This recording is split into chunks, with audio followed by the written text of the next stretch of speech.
Free Sauce here. I am hosting today with one of my good buddies, Austin. What's going on, Austin? What's going on? Thanks for having me. Yes, sir. So this is DJ Smooth. He does a bunch of events in the Philly area, a lot of South Jersey beaches if you guys are in Margate, Ocean City, things like that. Just give a quick introduction of, what you do real quick, just as far as with DJing. How did you get started with that? Yeah, I grew up in Bucks County, and I actually started in college, so I went to Kutztown. And Father went there too. Yes, sir. Your dad did? Yeah. Oh, yeah. nice. Yep. So, I just decided to DJ probably junior year, but I would always be at parties and kind of just playing music in the background. Yeah. And a couple of my buddies would always just joke around and say, you should DJ. So I bought this a 8-inch board, I think, for Black Friday. Right. And I actually started just experimenting and, saying that I was a DJ, but Yeah. I really sucked at the time. Right. And kind of just rolled with it, and I would practice in my dorm and eventually started playing at some of the local bars. Good. So At you Kutztown. first got your Yeah. start at Kutztown. Yeah, and I would do frat parties. I would do dances, Right. formals for the dance team, Right. sororities, and kind of just do it for free. Okay. And then I started actually understanding that I can't just fade in and out of songs. So Right, I would right. teach myself how to mix and What was it? Go out and watch other people as well. Okay. What was it for you that you used? Was it like FL Studios? Was there a certain thing? I was that you- actually on Tractor. Tractor, okay. Tractor and Serato are the two most popular ones. I'm on Serato now. That's Okay. what most people use. Yeah. Some of the live producers probably use Ableton Okay. when they're at a show, but Right. I use Serato and I'm still on that. There you go. All right. It's yeah, so- compatible with a lot of the equipment that Okay. people use. So Yeah, and I know you said obviously you sucked at first. That's what happens when you start Yeah. something up. So for you to just go on and then keep pushing through, because I guarantee you sucked for some time. For to a where long you- time, For, yeah. right, until you got to the point where you just didn't give up and you're like, oh shit, I can actually make a career and a life Yeah. out of this. That's awesome. I think when I realized that I actually sucked is when I was I need to put some time in and Yeah. in the craft, because you could play good music, but if you're losing the dance floor or just don't know how to transition, I think that's part of the craft. Right. So being able to experiment with that and just kind of fall on my face a little bit. yeah, of course you have to. Before you have to. I started doing I didn't want to reach out to places that were bigger than just a college bar, because Right. I didn't want to fail. Right. So I would wait and then kind Good. of perfected Yeah. some of the mixes. I know a lot of people that go through an entrepreneur journey like yourself. They have parents, oh, I don't know if that's the right route to go, and it's not practical. Did you have support? On your I back? think I was the opposite. They always questioned my Yeah. career as Yeah. far right in the beginning, Right. but it was more just if this is what you want to do, you should go for it. I love it. And that's mainly my dad. I Yeah. think both my parents supported me, Shout out the parents. but he has his own business as well and kind of faded off to do his own thing. Good. 20 years ago. So, I think that helped, because I did an event and thought I was a shit a little Yeah, bit yeah. when I first graduated and rented out this nightclub and failed. It was there was 20 people, and I thought there'd be a couple hundred. Yeah. So that's when I think I started believing in myself a little bit more. I'm Right. if I failed now, just put the time and work in, and I'll figure it out. That's good. So that it helped that they supported me, though, because I could imagine if they weren't supportive, I'd probably not be as confident. You'd probably be done by now, to be honest, because when Maybe, people, yeah. well, actually no, because you got to have that drive to go on and go forth. It's definitely helpful. It's so helpful, because if you have people saying, maybe you should give it up. You didn't do too well the first, second year. Right. They would tell you to go get a regular 9 to 5 like every other Sure. parent. So that's And to be fair, I did have that at the time. Right. I was working in sales. I Right. worked for a couple different companies. But it was always a side gig until probably 2016, I would say. okay. And then I really started to believe that it could be more of a full-time gig. Yeah, So, absolutely. So we'll take a step back now. So I know you said you got started at Kutztown. What was your first event where you were like, wow, this can be something that can skyrocket to that next level? sure. I think AC, I DJ'd at Harrah's Nice. probably, I think 2014, I Okay. brought Okay. me and my boy Kaz. He went to Bloomsburg. How many years have you been doing it for? So if it was 2013, probably 12 years. Wow. Okay. Almost 12 years Yeah. now. Congrats. But I think That's a long seriously career. doing it probably 9 or 10, because Okay. the first couple years were just flat. Right. So. Right. But yeah, I would say pool I did at the rooftop, they would have like these college events. Nice. And me and my boy that at the time that got me in there, he brought out 200 people, and so did I. So it was like 400 or 500 people between the two of us. Right. And I like the following part was what helped me kind of catapult into making it more of a full-time thing. Because all my friends wanted to go. They're all single. Yeah. You know, wanted to have a good time. Yeah, exactly. Yeah. All right. Kind of just like everyone that's in college.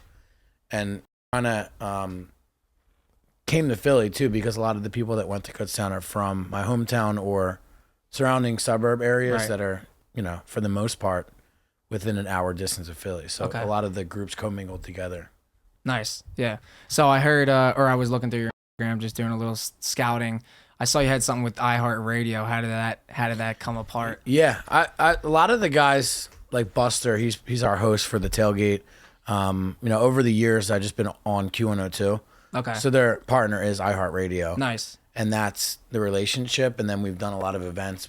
I do mixes every month, about 2 times a month. Nice. So we're on the radio with them, but you know, they kind of commingle together. Okay. So that's where that came from. And you know, they do a lot. They have Jingle Ball coming up. Yeah. Okay. So last year they had Usher, so they're bringing in some pretty big acts. For sure. Yeah, I have a buddy right now. Shout out to Joey Pence, DJ Corp, and he's doing his thing. But a lot of people say when they want to get into being a DJ, relationships is a huge thing in that type of business. Yeah. So like you just said, to be able to go and do iHeartRadio and have that partnership, you got to know somebody to be like, okay, like they got to have faith in you to be able to go ahead and do so. I think, yeah, I mean, relationships are important with everything. But at the same time, I do think with DJing, like if you don't know the bar owners or the bartenders or you know, people that are in the club, I think it's a lot different and it's a lot tougher to navigate, and you can kind of get introduced through a mutual friend, or you know, even like I do a lot of weddings. If you don't know people at the venue, it's hard to get asked back. So a lot of your business has to come from referrals. So there's a lot of networking involved, especially early on. So. Okay. Right. Yeah, and I know obviously you said you've been doing this for some years now. So let's backtrack until you first started. Were you like a single man running the show, or did you have like a team as far as like what it is now? I know obviously you have a bigger team now, but yeah, it was until recently mostly just me. Really? You know, I would say me, and like I have Mike Lasavita, he since 2016 when I started the company was with me, but like as I grew on the public side, I would say not private, like nightlife, you know, weddings and corporate events were different. Like that was private. And then I would be in the bars and clubs. That's more like obviously public, and, you know, people can see that. So he's more on the back end, but I would say me and him have started, and kind of, he's still with our company. Nice. So he's, you know, I consider him family, and you know, someone that, you know, I work with a lot. Absolutely. So. That's good. Yeah. And I know a big point that we could touch on now is that, you know, with a job like you're doing where you're staying out later, you're working long days, how do you cope with like that lifestyle? How are you able to just be like, okay, I'm going here till 2, 3 a.m. and then be able to do it the next day? What's your routine to kind of stay sane through all that? Well, it's funny. Now I'm getting away from that. Thankfully, I've kind of put myself in a position where I don't have to do that as much. Okay. It's definitely been a grind. Yeah. You know, I think just like everything, if you want to be successful, you have to put the time in, put the work in. Yep. You also have to do long days and long nights. Like there's times where I'm in the office at 7:30 a.m. Yeah. and I'm leaving at 8 to go to a gig, you know, and work till 2 a.m. So I put in a lot of time and effort and passion into like what we do. Good. But I would say, you know, it just comes with, like I said, at this point, I'm trying to get out of doing so many events because I need sanity, and I also need a personal life as well. So I think taking the time to kind of like put some boundaries in place to be able to get off on some of the weekends is helping me kind of do some of the other things that I'm looking to do. Well, you definitely built up to that, because obviously at first it was go 24/7 work, and now you got to that point where you can kind of slow down a little. Obviously not slow down, but you can kind of ease out to where you want to have your certain times to work. So that's definitely good. As far as like your personal brand and using social media to scale everything with your businesses, how's that been for you? Because I know you got a lot of attraction on there. So. Yeah, it's been great. I'm very grateful how many people actually support us, like and me. Like I think that's very tough to do, and I think, I mean, I've even yourself, like it's cool to see younger people kind of grasping towards the social media and the angle. But I think it's kind of like if you're a good person and you treat people good, they see that, and you can be humble, not just publicly but privately, and I think people gravitate towards people that do that. Yeah, absolutely. So I've used that to my advantage to, have an angle, have a platform to promote a lot of the events that we're doing, a lot of the opportunities that we have, such as the drink, such as the tailgate. I'm using social media to, also we offer a really cool experience and service with a lot of the things that we're doing. Yeah. And is that all like you hire people to go out and do camera work for you because they look pretty freaking badass? No, they're great. And so Natalie and Rosie, actually, they just started this BYOB. They're actually like literally yesterday was a year that they've been doing it. Mm-hmm.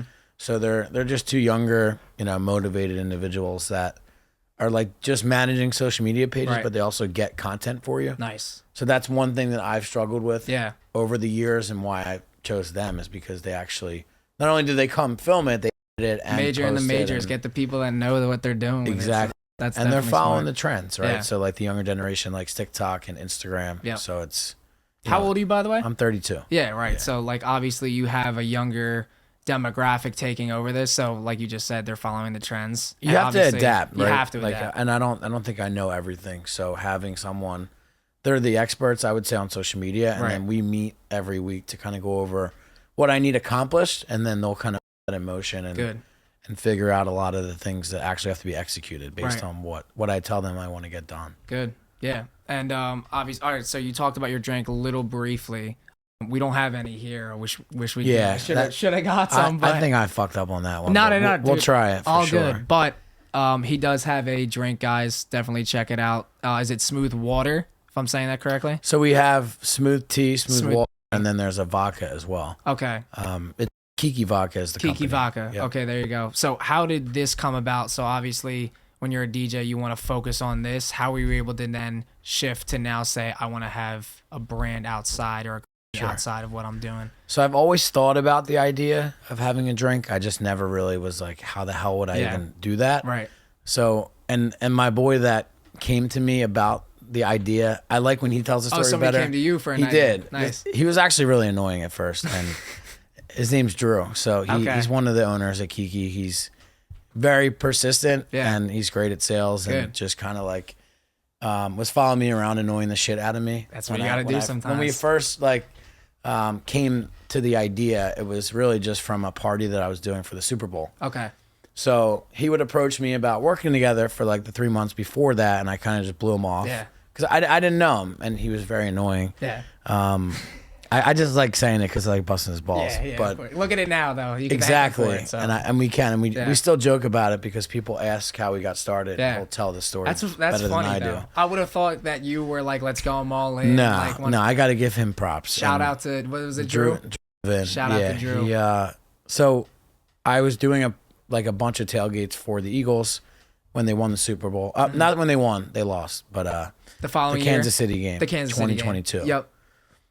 I guess it was 2 years ago now. Okay. And he approached me and said, I want to sponsor the event. We rented out the Crystal Tea Room in Philly. Yeah, so if they won, Broad Street's right there. Yeah. So he's like, how can I be part of it? So I got him to give me like a number for a sponsorship. They had the Mummers Tea at the time. Nice. So Mummers was really just based around the parade for New Year's Day. And they sold really well the 2 years leading up to that. So he's like, we'll bring in the tea. We'll bring in the vodka, which was Kiki. So for that event, they served their products there. Nice. Because he was trying to elevate that. Yep. And then a week later, he said, I'm not giving you money ever. And he's like, let's do a drink together. So he said, how can I do that with you without giving you whatever the amount was? Right. You know what I mean? Right. Every time we wanted to work together. So I kind of still said no. He said he wanted to do a seltzer. Yep. I didn't like the idea just because it was saturated. So I thought about it for like a couple weeks, and I said, let's do a tea.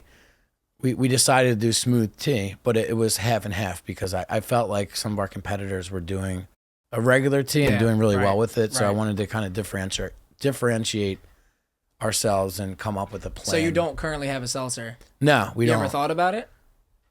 Still no. I mean, and I'll get into like what we did do because it was different. Right. But the tea is where we started. Good. It's been almost 2 years now. Last June, like this year. So Yeah. basically like 4 or 5 months ago. Right. Mid-June we launched Smooth Water. So it's basically a seltzer without carbonation though. Okay. So it's in its own lane, own category. There's no sugar and no bubbles. So we decided to do that because we wanted to be different and not just do what everybody else is doing. Right. And I think when people try it, they love it because it doesn't hurt their stomach. It doesn't, it's just, it's different. It tastes like water. People could drink it all day if they want it. The other side is dangerous, right? So it's like you can drink 10 of them and not taste it. Right. So not taste the alcohol. Right. Okay. I see. But over the span of, doing the drink, I think I've learned a lot on, how to, maybe I would do it a little bit different next time, or just how to navigate certain water with the production. There's a lot that goes into it. So, all right. So getting to how let's go back to the basics when Drew came to you with this idea and you were like, all right, I'm all in, let's do it. How did you find, a supplier? Were you able to then taste test it yourself? How did that come about? Like just starting it and making like a logo with that? Did you have a team? How was like the get down to the nitty gritty of just how you started with exactly Smooth? So the tea, I mean, we were already producing Mummers tea. So we just slapped a private label on cans at first and tweaked it a little bit. I tasted it. We liked it. And then, throughout the first couple months, we decided that starting to catch legs and gain some traction. Right. So we decided to focus the company around that leading into that first summer. We launched in April of 22. Okay. I'm sorry, 23. So, that first summer we were down the shore, it was kind of hot because I was playing at all these places. So they were able to, bring it in for a lot of the events. So the entertainment stuff kind of commingles with that. In April of this year, we got new investors. So they were able to come in. And this is where I want to talk about how we scale and also of course. Production and, everything that goes into it, because it's not just like you just slap it on a label on a can and more that goes put it out into there, right? Yeah, so right. We probably worked with 2 or 3 different companies at this point to make it. They're called co-packers. So instead of us making it in-house in Hatfield, there's companies that basically mass produce your product, right? So a lot of these bigger companies are having, hundreds of thousands of cans going at once. Right. They co-pack them. So they fill them, they seal them, and then they ship them, right? So you can get them in 4 packs, you can get them 24 packs, you can get them shrink wrapped. Depending on the can, some people do the pounders. We have the 12-ounce cans. So you have to pick all that stuff. You pick the label, the boxes, right? The taste. So when you scale, we were passing around our new products in mason jars, right? So we would go to the bar, and basically tell them this is what it's going to taste like, and then you would come back and make thousands of cans, and it might not taste the same, right? So those are the things that we've had to work through. Challenges with maybe they got backed up because the boxes didn't come in or the labels didn't come in. So you have to time out all these things. So those are some of the challenges that we face, but I would never be able to do all that by myself. No, we absolutely. have a whole team for that handles it. What more minds on it, the better. And obviously, if they have been doing that and they're coming to you with this idea, obviously it's best that they were there to do it. Yeah, I mean, and our CEO is a mad scientist. Like he'll just that's what you gotta have. make these like 12 different flavors in a day. I'm like, how the fuck did you do that? Yeah. But that's kind of how the process goes. So like when we try new flavors, he'll bring in 3 mason jars of each flavor and say, this is neutral, this is sweeter, and this is the sweetest that it can be. Okay. But then again, this is a small sample size. So when we go to scale it, he has to do all the calculations of how to scale it. And instead of 4 gallons, 40,000 or 400,000, everything, we sweeten it with a certain kind of fruit. So how much extract and how much fruit goes into it, there's a lot of different ingredients that can kind of change how it tastes. Right. What was it for you that you saw just was able to take it to here? Was it like social media and just posting it out there? Or was it you, like you just said, going around and saying, give this a taste, let me know what you think? We just been knocking down doors. I mean, Drew and I at first would go together to every meeting and try to get it in. But, for the most part, I think people actually enjoy the product. Yeah. Because if I came out with a shit product, I do think that my friends, you know, I joke around like my one friend. I was like, if it had piss in it, he would drink it and yeah, support me. Yeah. But at the same time, I feel like people genuinely like it. Yeah.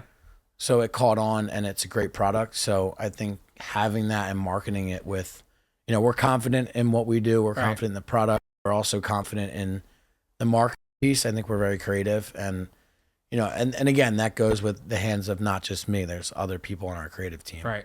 But I think being able to do the events, the tailgates, you know, having the drink at all these places is cool. That's big. So like people that don't even know and just are walking by and having to snag one. It's and we like, got the ability to get out to a mass of people, right? So if at a tailgate we have 550 people at Xfinity, they're all drinking it, right? So being able to, you know, not just have it in the store, but now have it in an event where it's an activation. We have the blow up cans. We have girls running around promoing, tasting the product. That's big. So I know you just said you have it in stores. What are some places that you have right now? I don't know if you're planning on expanding in the future. What is it right now that you like heavily are saying like I want my drink in that store or this place? Sure. I think we want it in every store. I mean, we people are asking for it, so we're in about I'm not going to say an exact number because I'm just not sure. We're in over 150 liquor stores in New Jersey. Very nice. Congrats. And then the beer distributors in Pennsylvania, now that the law has been passed, I think we're in over 100 stores in PA as well. It's not cheap to deal with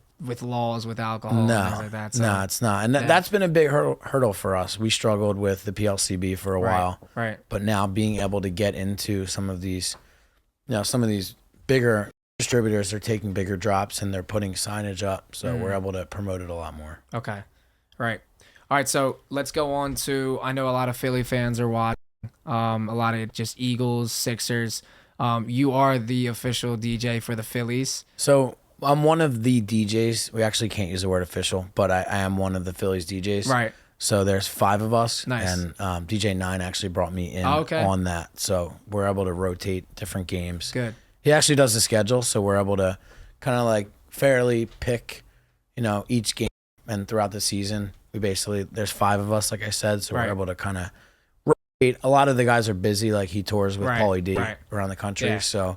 It would be a headache if you had to do every single one, too. So not even just a headache. I think there's 81 games. It would just be a lot to kind of do it for one person, and we all have kind of like style, which I think that they like. Just with DJing at events, you know, you're at clubs and bars.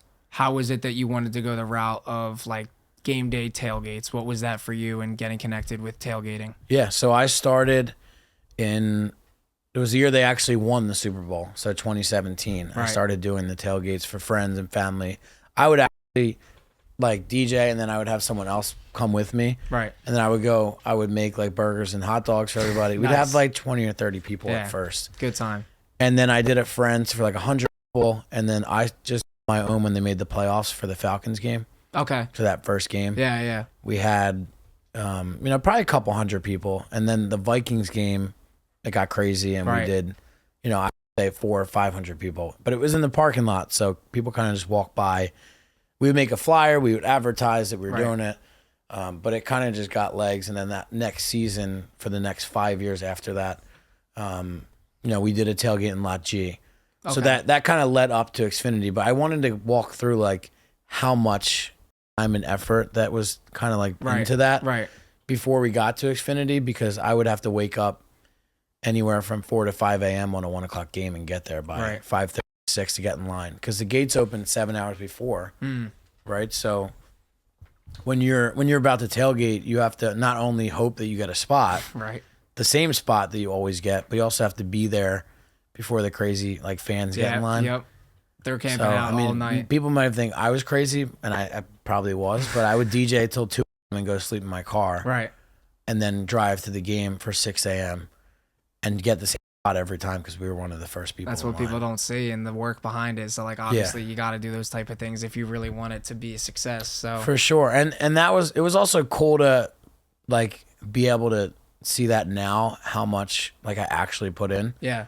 And like a lot of my friends would help me. They would get there early and save a spot. Like there were times where we would get to the tailgate and they would tell us that like I would be in my car, but my friend would be standing in the spot, and they would tell us to leave the parking lot. I don't want people saving spots. And it's a lot different now. Yeah. Which is really cool that I got the opportunity through J. Roy and Justin at Xfinity. Okay. he gave me an opportunity to have it like almost like my home base.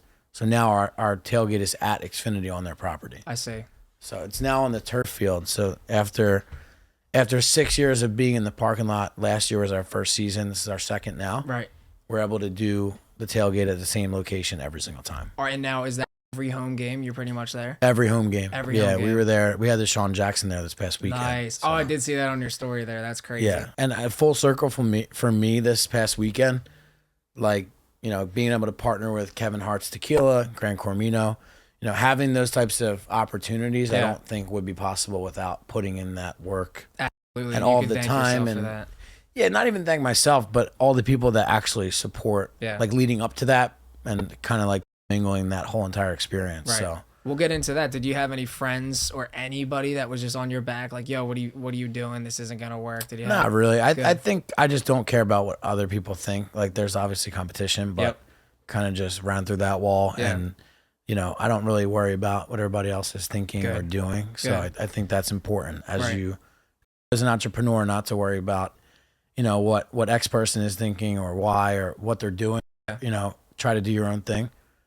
So I think that's we could definitely touch on that because, I mean, even hand in hand with what we were saying with personal branding, if you're scared to pick up your phone and talking in the camera, you're not going to get anywhere with it. So if you can just, because hate comes from below.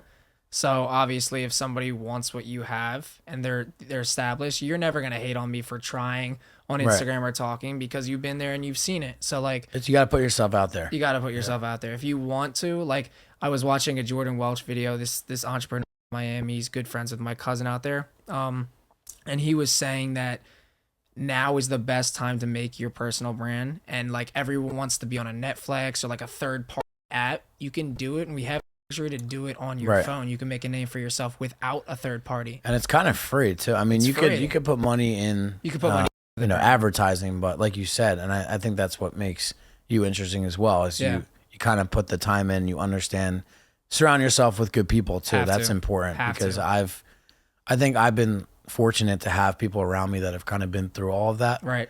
And I look at some mentors as, you know, guidance to not make the same mistakes that they did. So if you're able to surround yourself with people like that, it makes it a lot easier. That's big. I was actually going to touch on that next. So for you, let's just say your whole journey or even now, who's a mentor out there that you really look up to and was able to guide you through business, starting as a DJ, just even mindset, keeping your head on straight so you don't go crazy with the long nights? Who's a mentor for you? I think not just as a DJ, but my dad for sure, as just someone that never gives up. Yeah. You know, I think I get my work ethic from him. I think I get, you know, a lot of ideas, you know, obviously for myself, but when it comes to like not taking no for an answer and like I said, not giving up on the final goal, which is to kind of be comfortable and not worry about financials or, you know, being able to kind of travel and not work all the time. Yep. That's my goal. So I think looking at him as a perfect example of someone that never gave up, you know, I think that's a good way to kind of put mentor / you know, role model too, because he works very hard. So. Good. Now, obviously you said he was a entrepreneur. Did he start that at a young age like yourself? Yeah, I mean, he was always fixing cars and, you know, trying to get some hustle going. Yeah, he had a family business that he worked with and then decided to do his own thing. Nice. He's a contractor, so I mean, he still helps me. He helped me with the office.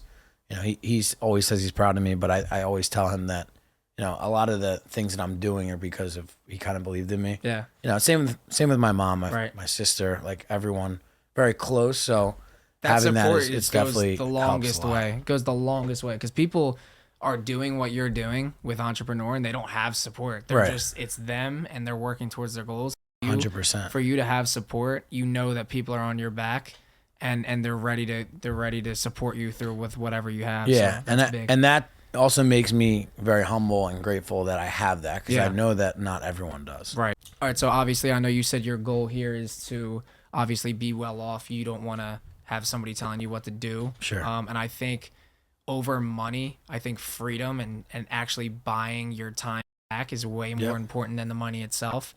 So what is it for you now to where you're established, you have your business going? What is it for you that you're looking to place your money and diversify and just kind of 2x your or just whatever it is? Are you looking into real estate? Are you looking into crypto? What's that look like for you outside of business? I have some real estate. I'll be honest. I'm betting on myself. I have the ability to, really take this drink to the next level. Yeah. I feel like we could 5X, 10X. I mean, who knows? Absolutely. Could happen with it. So the goal is, to blow it up and, potentially do a partial sale or, even a full sale, I think. But, we have a really good brand, and I'm betting on myself with the drink. I think that. So you're reinvesting back into the business. Everything I have, time. I mean, I'm not making anything right now, but at the end of the day, that's where it could really be successful and, a nice chunk of change. Yeah. But I'm always looking to invest. Like, I definitely want to buy more properties with real estate and, continue to kind of like have assets is really important. Right. Yeah. Money while you sleep. 100%. That's the goal. And passive income, right? Passive income. Right. So you said you do currently have properties? Or I have one property. No. I rent it out. And Very nice. I live in Northern Liberty, so I just. Oh, okay. Yeah, absolutely. I rent my own place, but I do have passive income through the property. Very nice. All right, so we'll get into a little bit now. I'm a big Jersey Shore guy. I know a couple of my friends are. But I know you're familiar with the area as far as like Margate, Longport, things like that. What are the bigger places that I know for a lot of people watching right now, where are the places that you kind of can be and we can look for you to be in the summer? Yeah, this summer I'll definitely, the last few I've been at the Deauville, the Whitebriar. Very nice. Memories just opened back up, so that was awesome this summer. I do the Ocean Drive in Style. Very nice. So, kind of just one in each town, right? Yeah. I'll be Premier in Atlantic City. I did HQ this past summer, so nice. I'm able to kind of play throughout each shore town. But the Deauville I did every Sunday. Okay. So that was more of a day party, but is that outdoor? It is outdoor. It's on the beach. That's a nice. So you're kind of right by the sand. You can pull up your boat, your jet. Yeah. Nice. Yeah, that's always a good vibe. I know a lot of people obviously love the city when it's a little bit colder out now, but once that summer hits, they're ready to People go are ready. They're out. Like I'm already talking about next summer now. So you already got plans for that. We spend a lot summer. of time down the shore. And that's probably a hot season for you, I imagine, because, obviously you got your smooth tea, and I feel like that's what does well. So if you advertise there the summer and you got it's a summer drink, right? Summer drink. The water, the tea, people are also paying a lot more attention, I would say, to social media. They're down, they have a lot of time off of work. Right. So people are on vacation. It's a really good time to hit that market, and our demographic, which I believe is like 21 to 45 is most of our, I would say, our drinkers, but also like a lot of my friends' moms are enjoying the drink. So they'll probably send you pictures like, look, I got you. There's no sugar in it. So a lot of the people that, my friends' parents are saying that they're picking it up from the store and they're drinking it. Love it. All right, so I know we talked a little bit about the birds and what you did there, but I know obviously you had that event at the Super Bowl. How was that? Was that one of your favorite events that you hosted? Yeah, that was I would say by far my favorite event that I put together. So kind of like taking a step back, and I talked about how the drink kind of came into fruition. That event was all of Smooth Event Group. So we put the production together, we put the alcohol program together, we put the staging, and also ran the entire event. We had a watch party. So nice.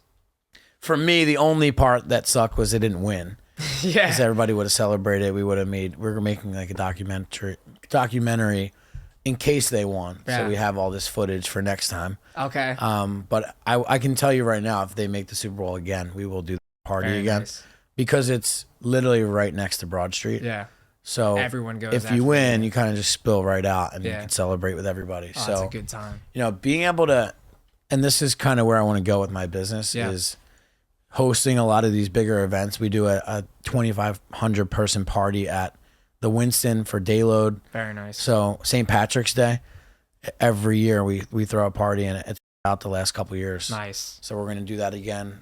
I definitely have a lot of like cool events and ideas that I want to throw together for next year. So yeah, absolutely. So what's that next event that you're prepping and looking forward to as far as from today's date? Sure. In November here. So Nick Spinelli and I are putting together a party and a concept. I don't want to share too much about it, but definitely look out for it. We're going to be putting together a party that basically it's just something different, and it's something that people don't really do very often, which is they're on their phone. Right. So I'll leave it at that. And I think that, in the next couple of weeks, we'll be talking more about it. But Ellie's like very big on TikTok, Instagram. Right. You know, he has his own podcast as well. So, you know, it's someone that I want to work with more. Right. So, you know, we're going to put together a really cool event and kind of sell tickets and, you know, make it, I would say we're going to theme it from a couple decades ago. Right. Okay. And I'll leave it at that. But Yeah. we have a lot of different ideas and different platforms to kind of throw these events together. So next year I want to put together more of, instead of just DJing at a bar, you know, we're going to do a lot more of these bigger events. Right. Yeah. And you started back at the bar. Not that that's what you have to start, but now you're selling out major events and Sure. doing it that way. So I know obviously you said you have plans for that, but how do you stay sane as far as like, do you focus on one thing at a time, or do you focus on like, okay, this is what my year is going to look like. This is the New Year's. This is my Christmas event. Like, how do you plan out? Yeah. Sometimes things just fall in place. Like I could have never planned for that Super Bowl event. I planned it 2 weeks in advance. Right. St. Patrick's Day, I booked the bands already. I've been planning for 6 months. You know, after the last one ended, I would say 3 months after that, I was planning the next one. Okay. So some of these events that fall on the same day every year. Right. You can plan those out, but I am always looking to expand and, you know, have things come up. I don't like to do things last minute though. Yeah. So we kind of pick a date and then start planning for it. Maybe Very like nice. 2 or 3 months in advance. I know the New Year's approaching, I think a couple months here. Do you have any big plans as far as like to end off the year and roll into the next one? Yeah, I'm super excited because I have a tailgate actually coming up in LA. Okay. For the Eagles game. I'm partnering with Fans of Philly. Nice. So they're like a Philly sports trip that heads out to each away game. So Joe was nice enough to let me do my tailgate and combine with his at SoFi Stadium at one of the parking lots. That'll be big. So that's coming up. New Year's Eve is going to be super cool. I have the ability to you know, throw an event at Showboat. I'm actually announcing it for the first time on this podcast. Nice, come on. So, you know, it's in Atlantic City. We're going to have a really cool space, actually a really good deal as well for everybody that wants to come. Nice. But, you know, it's going to be something where it's one of my events. So Montone and I are DJing together and we're going to throw a really dope party. And it's the first time I've been in AC for New Year's Eve. So I'm excited for that. And I think people are always looking for something to do. And in the past, it's very hard to get a hotel room. So we're going to have a really good rate for everybody to kind of be able to get down there and party giving with back us. to the people that support you. Exactly. Love it. Yeah, that's big. All right, so what we do here on Free Sauce is we pretty much have everyone next to me go over one free sauce, one major piece of advice that got them to where they were to where you are now. So what's that one free sauce or piece of advice that you got for people wanting to be in your spot? Sure. I think put the work in, put the time in, and my major piece of advice would be to not let anybody tell you what you should do or how you should approach business, especially competition. A lot of people try to get in your way to stop your growth and stop you from working with certain people. I think at the end of the day that it's very important to kind of pick your path and stay in your lane. So, you know, being the person that you are, being the DJ or whatever you strive to be, I think as an entrepreneur, if you want to do big things and you want to work with the right people, I think that you should do that and not worry about what X or Y person thinks. That's big. Stay in your lane and accomplish everything you think you can. Yes, sir. All right, guys. Hunter Lippincott with Free Sauce, hosted by Panda Podcasts. Got Austin right next to me, DJ Smooth. Look out for his events coming this year. Big 2025. Let's go. Thanks for having me. Yes, sir. Appreciate Thanks for coming on.